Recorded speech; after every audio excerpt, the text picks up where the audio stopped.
የኤርትራ ማስታወቂያ ሚኒስትር የማነ ገብረመስቀል ጠቅላይ ሚኒስትር አብይ አህመድ በህዝብ ተወካዮች ምክር ቤት ስለ ኤርትራ መንግስት ያደረጉት ንግግር የኢትዮጵያ መንግስት በኤርትራ ላይ ሊከፍት ያቀደውን የጦርነት አጀንዳ ምክንያታዊ ለማድረግ የቀረበ ነው ሲሉ ታቹ። የኤርትራ መንግስት ቃል አቀባዩ በኤክስ ገጻቸው ባሰፈሩት ጽሑፍ የኢትዮጵያ መንግስት በትግራይ ጦርነት ወቅትና ከጦርነቱ ረጅም ጊዜ በኋላ ለኤርትራ ሰራዊት የክብር ሜዳሊያ ሲሰጥ ነበር ብለዋል። አቶ የማነ ይህንን ያሉት ጠቅላይ ሚኒስትር አብይ ከህዝብ ተወካዮች ምክር ቤት አባላት ለቀረቡላቸው ጥያቄዎች በሰጡት ማብራሪያ በትግራይ ጦርነት ወቅት የኤርትራ ወታደሮች የጅምላ ግድያን ጨምሮ የተለያዩ ግፎችን ፈጽመዋል በሚል ከወነጀሉ በኋላ ነው። የኤርትራና የኢትዮጵያ ግንኙነት መሻከርን የጠቀሱት ጠቅላይ ሚኒስትር አብይ በሁለቱ ሀገራት መካከል ግንኙነት ውስጥ ችግር የተፈጠረው መንግስታቸው በቀይ ባህር ላይ የባህር በር የማግኘት ጥያቄን በማንሳቱ እንዳልሆነም ተናግረዋል። በትግራይ ውጊያ ሲጀመር በመጀመሪያው ዙር ውጊያ ሽሬን ካስለቀቅን በኋላ የኤርትራ ጦር ከኋላ ተከትሎ ሽሬ ገብቶ የአንዳንድ ግለሰቦችን ቤት ማፍረስ፣ ፎቅ ማፍረስ ሲጀምር ጸብ ተጀምሯል አልተናገርንም እንጂ ሲሉ በሁለቱ መንግስታት መካከል ጸብ የጀመረው ከትግራይ ጦርነት ጋር በተያያዘ መሆኑንም ገልጸዋል። በተጨማሪም የኤርትራ ወታደሮች አክሱም ውስጥ ወጣቶችን በጅምላ መረሸናቸውን እንዲሁም አድዋና አዲግራት ከተሞች ውስጥ ፋብሪካዎችን እንዳወደሙና እንደዘረፉ ለምክር ቤቱ አባላት ተናግረዋል። እነዚህን ድርጊቶች ለማስቆም ወደ ኤርትራ በርካታ መልእክቶችን መላካቸውንም አክለዋል። ይሄ ጸብ ተፋፍሞ ሄዶ የፕሪቶሪያ ስምምነት ሲፈረም እንዴት ህወሓት ሳይጠፋና እንዴት ትግራይ ሳይወድም ፊርማ ይደረጋል በሚል ነው ጸቡ የመጨረሻ ጫፍ የደረሰውን ብለዋል። ከዚህ ኃይል ጋር ሆነው ነው እንግዲህ አንዳንድ የህወሓት ሰዎች ኢትዮጵያን ለማፍረስ ስራ እንስራ ያሉት ሲሉም ከሰዋል። ከዚህ የጠቅላይ ሚኒስትሩ ንግግር በኋላ በኤክስ ገጻቸው ምላሽ የሰጡት የኤርትራ መንግስት ቃል አቀባይ አቶ የማነ የብልጽግና ፓርቲ አስቀያሚ መለያ የሆነው ማጭበርበርና አታላይነት ዛሬ በህዝብ ተወካዮች ምክር ቤት ስብሰባ ላይ ታይቷል ሲሉ ተናግረዋል።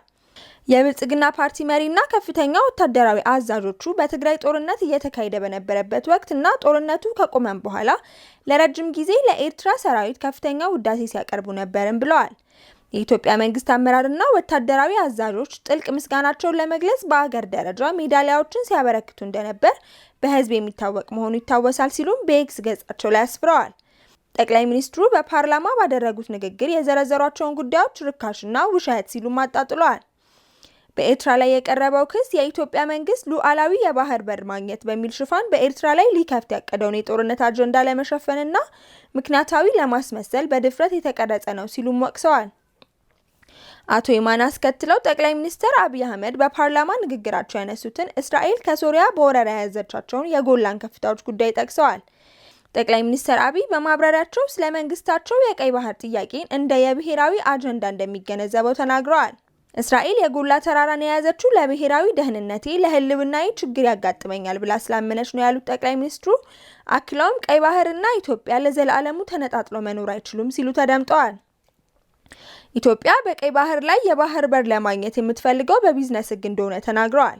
በባህር በር ምትክ የታላቁ የኢትዮጵያ ህዳሴ ግድብ ወይም የኢትዮጵያ አየር መንገድ ድርሻ ሊቀርብ እንደሚችልም ጠቁመዋል። ይህ ካልሆነም በሊዝ ወይም በመሬት ልውውጥ ሊከናወን እንደሚችል አስረድተዋል። የኢትዮጵያ ህዝብ እያለ ያለው በስምምነት በገበያ ህግ ሳንጠፋፋ አብረን ለማደግ በድርድር እንፍታው እያለ ነው ሲሉም የመንግስታቸውን አቋም ገልጸዋል። ጠቅላይ ሚኒስትሩ በንግግራቸው ኢትዮጵያ አሰብ ላይ ወደብ፣ አየር ማረፊያ፣ መንገድ እንዲሁም ነዳጅ ማጣሪያ መገንባቷንም አስታውሰዋል።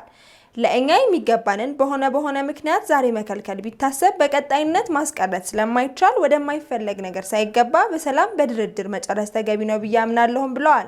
ጠቅላይ ሚኒስትሩ የጠቀሱትን የጎላን ከፍታዎች ምሳሌ ያነሱት የኤርትራው የማስታወቂያ ሚኒስትር ይህ ጉዳይ መነሳቱ የኢትዮጵያ መንግስት አስመራ ላይ ሊከፍት ያቀደውን ግዴለሽና ህገወጥ የጦር አጀንዳ ምክንያታዊ ለማድረግ የቀረበ እንደሆነ ጽፈዋል። እንዲያውም የብልጽግና ፓርቲ መሪ በኤርትራ ላይ የያዘውን ግዴለሽና ህገወጥ የጦርነት አጀንዳ ምክንያታዊ ለማድረግ በሚል በዚሁ ንግግሩ ላይ የጎላን ከፍታዎች ምሳሌን ሲያነሳ ጨዋታውን ራሱ አጋልጦታልን ብለዋል። ከፕሪቶሪያ ስምምነት መፈረም ወዲህ ግንኙነታቸው እየሻከረ የመጣው ኢትዮጵያና ኤርትራ አንዳቸው ሌላኛቸውን ሲወነጅሉ ቆይተዋል። ከሳምንት በፊት የፌዴራል ፖሊስ የኤርትራ መንግስት በአማራ ክልል ለሚንቀሳቀሱት የፋኖ ኃይሎች ልኳቸዋል ያላቸውን የጦር መሳሪያዎች በቁጥጥር ስር መዋሉን አስታውቆ ነበር። ኤርትራ በበኩሏ ይህንን ውንጀላ ውድቅ አድርገዋለች።